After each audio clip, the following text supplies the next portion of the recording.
खबर है वो बांग्लादेश की स्थिति से है।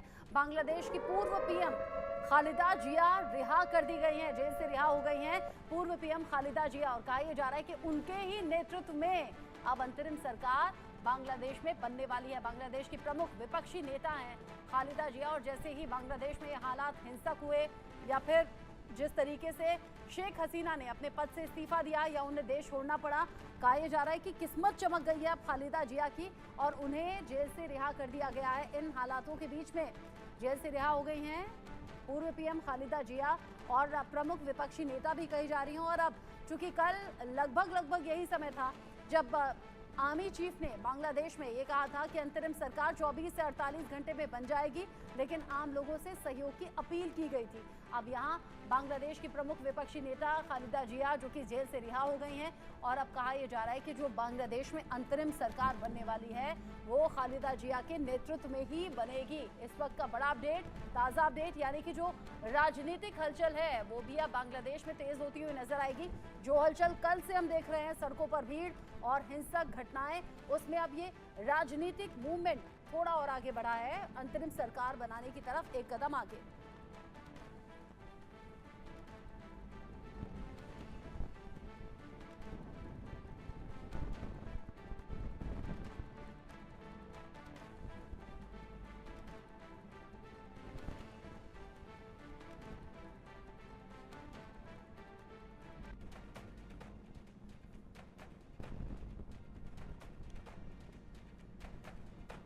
बांग्लादेश जहां पर एक तरफ तो ये पॉलिटिकल डेवलपमेंट है जो तेजी से आगे बढ़ा है, खालिदा जिया जेल से रिहा हो गई हैं, उनके नेतृत्व में बनेगी अंतरिम सरकार, और इधर बांग्लादेश में प्रदर्शनकारियों का तांडव जो रुक नहीं रहा।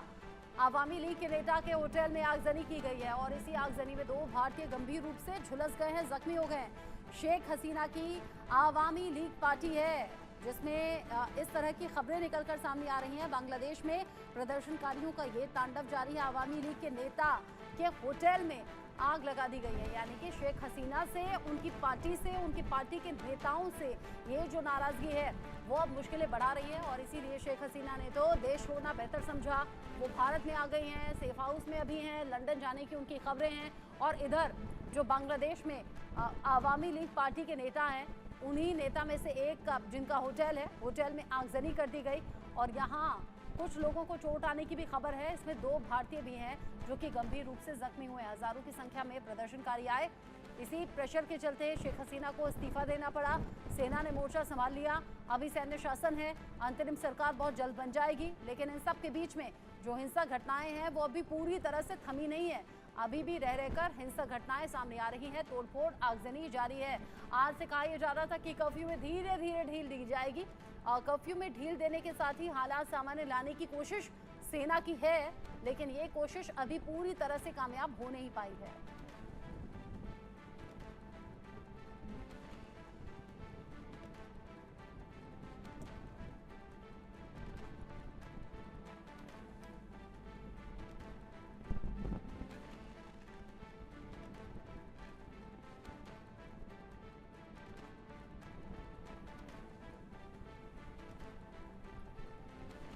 शेख हसीना जो कि भारत में है, गाजियाबाद हिंडन एयरबेस, जहां सेफ हाउस में शेख हसीना हैं, सेफली हैं, सिक्योर हैं, अपनी बहन के साथ में वो आई हैं बांग्लादेश से।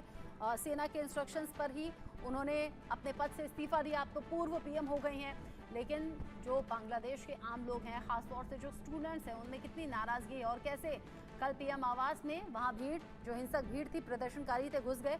तस्वीरें आप देखिए, ये प्रधानमंत्री आवास में बेड पर जाकर लेट गए, वहाँ जो रखा हुआ खाना था वो खाने लगे, कबर्ड खोलने लगे, वहाँ जो लॉकर्स थे उन्हें खंगालने लगे।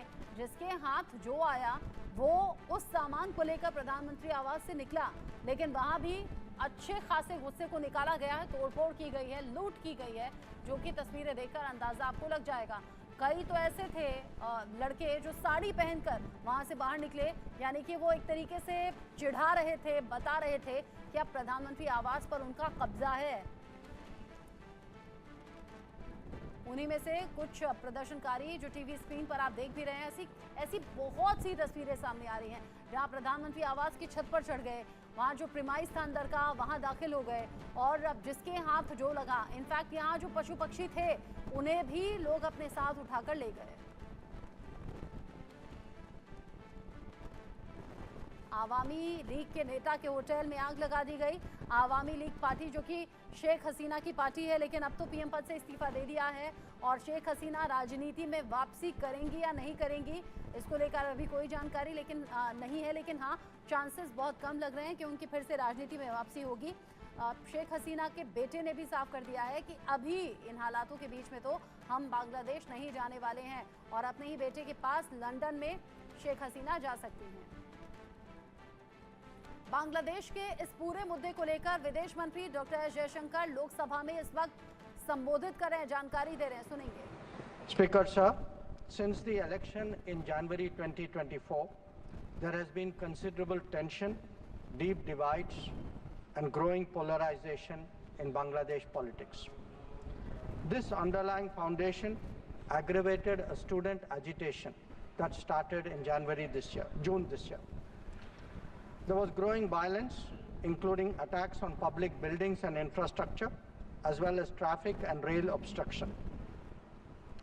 The violence continued through the month of July. Throughout this period, we repeatedly counseled restraint and urged that the situation be diffused through dialogue.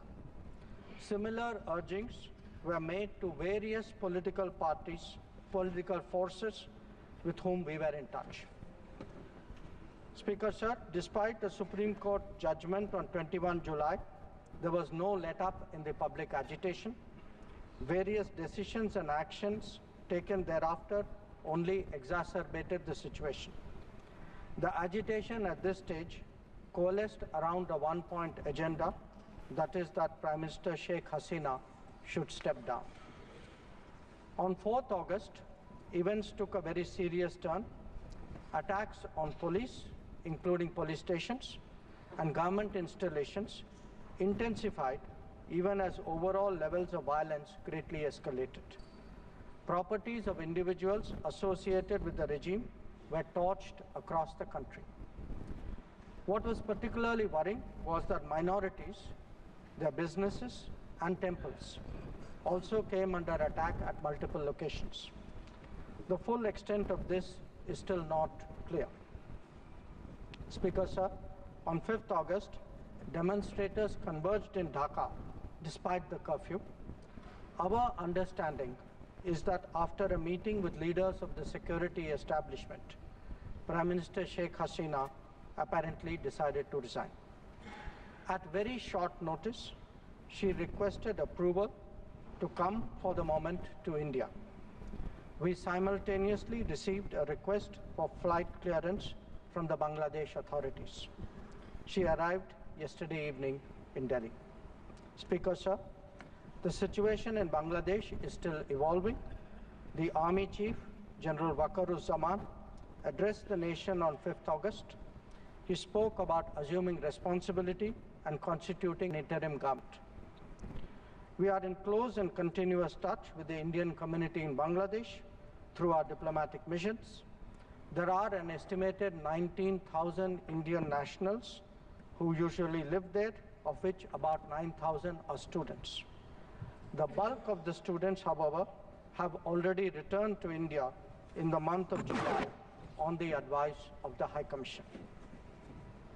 In terms of our diplomatic presence, in addition to the High Commission in Dhaka, we have assistant High Commissions in Chittagong, Rajshahi, Khulna and Sylhet. It is our expectation that the host government will provide the required security protection for these establishments. We look forward to their normal functioning once the situation stabilizes. Speaker sir, we are also monitoring the situation with regard to the status of minorities. There are reports of initiatives by various groups and organizations to ensure their protection and well-being. We welcome that. We welcome that and will naturally remain deeply concerned till law and order is visibly restored. Our border guarding forces have also been instructed to be exceptionally alert in view of this complex situation. Speaker, sir, in the last 24 hours, we have been in regular touch with the authorities in Dhaka. This is the situation as of now. I seek the understanding and support of the House in regard to sensitive issues regarding an important neighbor on which there has always been strong national consensus. Thank you.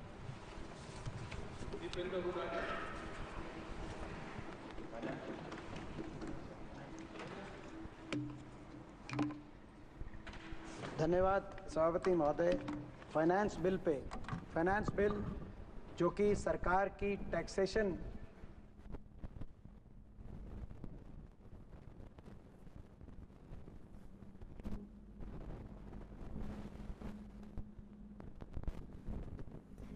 विदेश मंत्री doctor S Jaishankar ने सदन के भीतर जानकारी दी है बांग्लादेश में कैसे तख्ता पलट हुआ और राज्यसभा में इससे पहले बोल चुके हैं विदेश मंत्री डॉक्टर एस जयशंकर। अभी थोड़ी देर पहले, चंद सेकंड पहले लोकसभा में बोलते हुए आपने सुना, एक बार ये भी सुनिए राज्यसभा में क्या कहा था।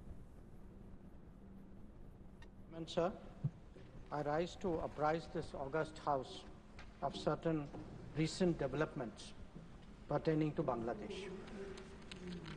As honorable members are aware, India-Bangladesh relations have been exceptionally close for many decades over many governments. Concern about recent violence and instability there is shared across the political spectrum. Since the election in January 2024, there has been considerable tension, deep divides, and growing polarization in Bangladesh politics. This underlying foundation aggravated a student agitation that started in June this year. There was growing violence, including attacks on public buildings and infrastructure, as well as traffic and rail obstruction. The violence continued through the month of July. Throughout this period, we repeatedly counseled restraint and urged that the situation be diffused through dialogue.